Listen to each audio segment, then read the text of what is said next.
Vadodara today ન્યૂઝમાં આપનું સ્વાગત છે। આમ આદમી પાર્ટીના છોટાઉદેપુરના ધારાસભ્ય ચેતર વસાવાની કલેક્ટરને રજૂઆત। 3 મહિના જેલમાં જઈને આવ્યો છું। હવે કોઈ પણ મીટિંગ રાખવી હોય તો ટેબલ ઉપર કાચના ગ્લાસ કે અન્ય નાની મોટી વસ્તુ રાખવી નહીં, તેમજ સીસીટીવી કેમેરા ચાલુ રાખવાના અથવા તો મીડિયાકર્મીને સભા કે મીટિંગ કે કોન્ફરન્સ વખતે પ્રેસ મીડિયા કર્મચારીઓને હાજર રાખવા। જો આવું ના કરે તો ફરીથી મને વારંવાર 3 મહિના માટે ષડયંત્ર રચાવીને જેલમાં જવું પડે તો પ્રજાના લોકોના કામો મારાથી કેવી રીતે થશે?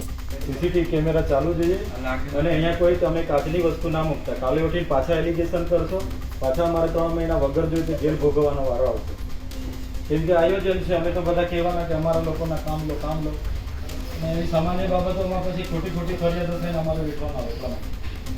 બરાબર, એટલે મહેરબાની કરીને કોઈ પાણીના બોટલ પણ ના રાખતા, ગ્લાસ પણ ના રાખતા અને સીસીટીવી કેમેરા ચાલુ રાખતા। નહીં તો સીસીટીવી કેમેરા અહીંયા ના હોય તો મીડિયા મિત્રોને આપણે અહીંયા તો તમામ લાઈવ ઉતારવાનું પરવાનગી આપણે અપાવી દઈએ। એક માણસ તો ઉતારવા વાળો જોઈએ છે। કામ તો હું તો હમણાં કાલે જ માણસ જેલમાંથી આવ્યો છું, પાછા 3 મહિને 4 મહિને મોકલી આપે તો મારે શું કરવાનું? લોકોના કામ પછી કોણ કરે? એટલે બધાને આપણા પ્રાયોજના મેડમને કહું, લાઈવ સીસીટીવી કેમેરા જોઈએ। અહીંયા પાણીની બોટલ, ગ્લાસ ભાસ કંઈ ના જોઈએ।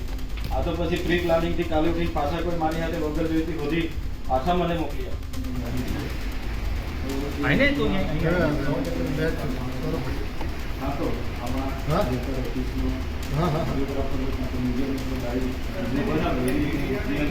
માહિતી ખાતા સરકારી મીડિયા જે છે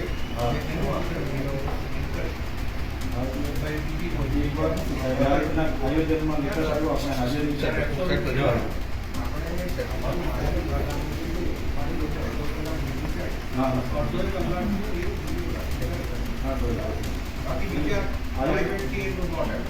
આયોજનમાં શું થાય છે સર? એકબીજા પોતપોતાના કામો માટે એકબીજા આગ્રહ રાખતા હોય કે મારા કામો આવા જોઈએ નથી આવ્યા તો કોઈને કે અમે બી રજૂઆતો કરતા હોય।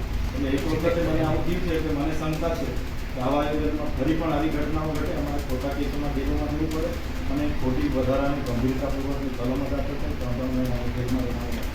એટલે આ જ વિનંતી। ગુજરાતના દરેક શહેર અને ગ્રામ્ય વિસ્તારના કોઈ પણ સમાચાર હોય અને જાહેરાત હોય તો અમારા વડોદરા ટુડે ન્યૂઝ ચેનલના વોટ્સએપ નંબરનો સંપર્ક કરવો।